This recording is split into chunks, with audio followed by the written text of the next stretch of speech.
The law of mind, हम लोग law of nature के बारे में बात कर रहे थे। तो लॉ ऑफ नेचर में एक होता है फिजिकल होता है, क्या दूसरा होता है जो हमारा मानसिक होता है माइंड में। तो अभी हम लोग लॉ ऑफ माइंड को देख रहे हैं। There are 6 law of mind, है ना। पहला है थॉट्स आर रियल फोर्स, जो हमारे विचार हैं वो सचमुच के शक्ति है। फोर्स मतलब शक्ति ना, दबाव, उसमें शक्तिशाली होते हैं। They are powerful vibrations of energy, वो एनर्जी जो होता है उसका वाइब्रेशन है, मतलब उसका जो तरंगे होती है वो बहुत पावरफुल होती हैं। और इसीलिए याद रखने का है कि जो थॉट्स है वो बनते कैसे हैं। थॉट्स बनने के लिए इंफॉर्मेशन चाहिए, जानकारी। तो जानकारी थॉट्स में बदलता है, फिर वो इमोशन में कनेक्ट होता है, ठीक है ना। तो हमारे जो जानकारी है वो सबसे महत्वपूर्ण है।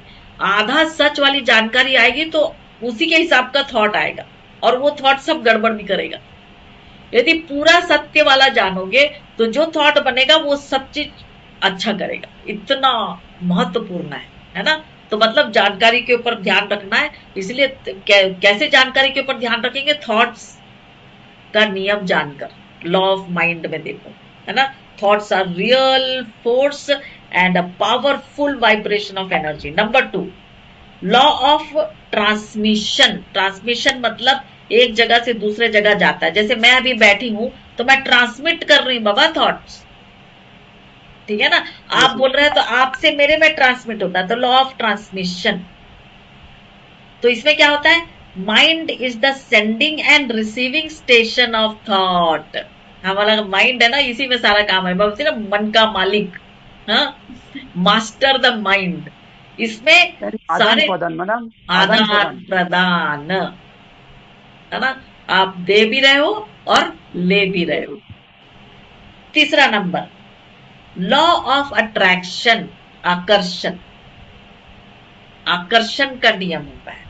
क्या होता है उसमें, ये बहुत महत्वपूर्ण है अपन लोगों के लिए। हम लोग जो आज एक साथ मिले हैं ना, it is part of law of attraction. Yes ma'am. Magnet thoughts, जैसे। या थॉट्स दैट आर इमोशनलाइज्ड, मतलब जो विचार, थॉट्स विचार होते हैं उसमें जब भावना कनेक्ट हो जाती है, thoughts that are emotionalized, they act like a magnet, वो चुंबक की तरह काम करते हैं, अट्रैक्टिंग सेम और similar thoughts to us. Same same सोचने वाले एक दूसरे से अट्रैक्ट हो जाते हैं, ठीक है ना। जब मैं कहती हूँ ना कि दर्द हुआ तो दुआ करोगे, जब दुआ करोगे तो ईश्वर दया करेगा और तुम्हें दवा मिलेगी। Yes ma'am. ठीक है, दर्द क्या है, जैसे दर्द हुआ और नहीं, खत्म नहीं हुआ तो आप शुरू करते हैं, ईश्वर मेरे को दर्द हो रहा है, मेरे को छुटकारा पाना है, क्या करूं क्या करूं। तो कहीं ना कहीं से आवाज आ जाती है। तो कोई जाके कहते हैं देवेंद्र बल्लारा का वीडियो सुन लिया, कभी कुछ सुन लिया। वैसे तो कितने बार भी सुनेंगे उस समय ध्यान नहीं आता, पर उस मोमेंट में जब वो दर्द हो रहा है उस समय में वो इतना जोर से देख रहा था, अरे यार मेरे को यही तो देखना है।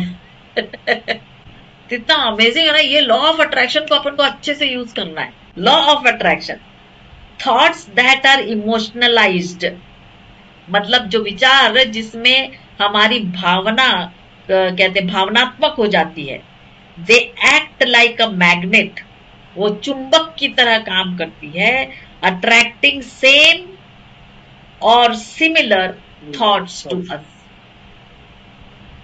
हमारे जैसा हम सोचते हैं वैसे चीज को अट्रैक्ट कर लेते हैं हम, ठीक है ना। है, ये बहुत पावरफुल है। और अपन लोग इसको बहुत तरीके से इस्तेमाल कर रहे हैं। सही लोग तभी अट्रैक्ट होंगे, गलत लोग अट्रैक्ट करने का थॉट्स भी नहीं लाने का। इसलिए मैं कहती हूँ जैसा विचार करोगे वैसा आपको वापस मिलेगा, इसलिए तो निगेटिव चीज रखना ही नहीं।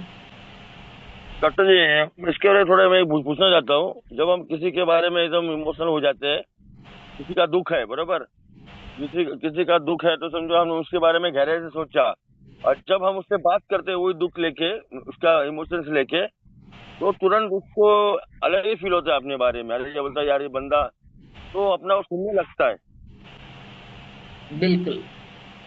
तो यही है ना एक लॉ ऑफ अट्रैक्शन, वैसा ही होता है ना, अगर सामने वाला का दर्द हाँ हो, हाँ, हाँ मतलब आपने दर्द में यदि पुकारा तो आपको दर्द निवारण करने वाला कौन है वहां पर अट्रैक्ट हो जाओगे। ओके। ठीक है ना, या आपके जैसे कोई दर्द में था और उसमें से निकल गया तो उनसे अट्रैक्ट हो जाओगे। ठीक अच्छा। है। Then next fourth one is law of control. चाहे कुछ भी कहो, लॉ ऑफ कंट्रोल कहता है हमारे पास कंटिन्यूअसली थॉट्स आते रहेंगे, तुम्हें पसंद हो ना पसंद हो, चारों तरफ थॉट्स रहेंगे, थॉट्स चारों तरफ।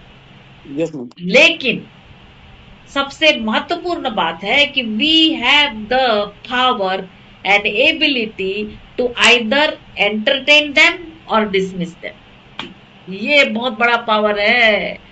चारों तरफ जितने थॉट्स है उसको आप कंट्रोल नहीं कर सकते हो। कभी कभी आप अपने खुद के थॉट को क्या कहते हैं सोच नहीं सकते कि कैसे कंट्रोल करना, पर हमारे अंदर वो एबिलिटी होती है कि हमें क्या एंटरटेन करना है और क्या नहीं करना है, हम कर सकते हैं। तो हम लोग क्या चॉइस करते हैं, निगेटिव थॉट्स को नहीं एंटरटेन करेंगे। हमने मतलब शर्त लगा दी अपने आप से, हम सिर्फ चाहे कितना भी बुरा हो जाए पॉजिटिव रहेंगे। उसके लिए क्या करना है, कितने भी दर्द हो, कितने भी प्रॉब्लम हो, धन्यवाद ईश्वर, जो होता है अच्छे के लिए होता है। कर सकते हैं ना, यस मैम। जानबूझ के अपन करते हैं और अपन को रिजल्ट मिलता है अच्छा वाला। जो होता है अच्छे के लिए होता है, यही पर काम आता है। लॉ ऑफ कंट्रोल हम कर सकते हैं। इसीलिए सब लोग मिलके अपना कंट्रोल करने का भाई, कि मुझे पॉजिटिव चीजें ही चाहिए चाहे कुछ भी हो। तो जो कुछ आप बोलोगे वो मल्टीप्लाई होता है, वो लॉ ऑफ नेचर है ना, लॉ ऑफ माइंड में। नेक्स्ट है पांचवा, लॉ ऑफ इंसर्शन। अरे बहुत पावरफुल है ये, घुसाना। थॉट्स को हम अपने दिमाग में घुसा सकते हैं। अब भी हम लोग बैठ के जो बात कर रहे हैं ना, हम लोग जो डिटॉक्स वॉरियर का मीटिंग कर रहे हैं या फॉलो अप कर रहे हैं, कर क्या रहे हैं, हम लोग थॉट्स को इंसर्ट कर रहे हैं। कर रहे हैं ना, इंसर्ट करना मतलब घुसाना। प्रवेश करना। We have the power and ability to insert any type of thoughts in our mind। ये हमारे हाथ में, हम कोई भी थॉट्स को अपने अंदर घुसा सकते हैं। और जो थॉट अंदर घुसेगा ना, उसी में अट्रैक्शन आएगा। ये law of attraction and law of insertion एक दूसरे से कनेक्टेड है, ध्यान रखना भाई। नंबर 3 और नंबर 5 एक दूसरे से इंटरकनेक्टेड है। जो भी थॉट्स आप इंसर्ट करोगे उसी के हिसाब से आप अट्रैक्ट करोगे। इसलिए क्या करना है, इंसर्ट करोगे तो पॉजिटिव थॉट्स को इंसर्ट करो। एंड नंबर 6 है लॉ ऑफ कनेक्शन। हमारा इनर वर्ल्ड, हमारे थॉट्स के इनर वर्ल्ड और हमारे सर्कमस्टेंसेस, हमारी परिस्थितियां, ये दोनों एक दूसरे से कनेक्टेड है। The inner and outer worlds are connected. Inner world is of our thoughts, हमारे विचारों का है, and the outer world is of circumstances, परिस्थितियों का है, and situations that happen to us, and these two worlds are connected। क्या बात है। तो इसको हम अपने जो क्या कहते हैं बाहर की परिस्थिति है, जैसे अभी मैं यहाँ बैठी हूँ, एक फार्म लाइफ में हूँ, ठीक है ना, या फिर मैं सिटी में जाती हूँ, दोनों जगह में हमारा जो आउटर वर्ल्ड है, जो सर्कमस्टेंसेस है, उसी के हिसाब से मेरे थॉट्स बनेंगे। आप जहां बैठे वो आपका सर्कमस्टेंस है, तो आपके थॉट्स आपकी परिस्थिति के साथ में इंटरकनेक्ट हो जाएंगे भाई। तो कभी कभी गड़बड़ बहुत होती तो परिस्थिति बदलना पड़ता है, करेक्ट ना। Yes ma'am. परिस्थिति मैं बदलना पड़ता है, नहीं तो परिस्थिति नहीं बदलती है तो विचार बदलना पड़ता है।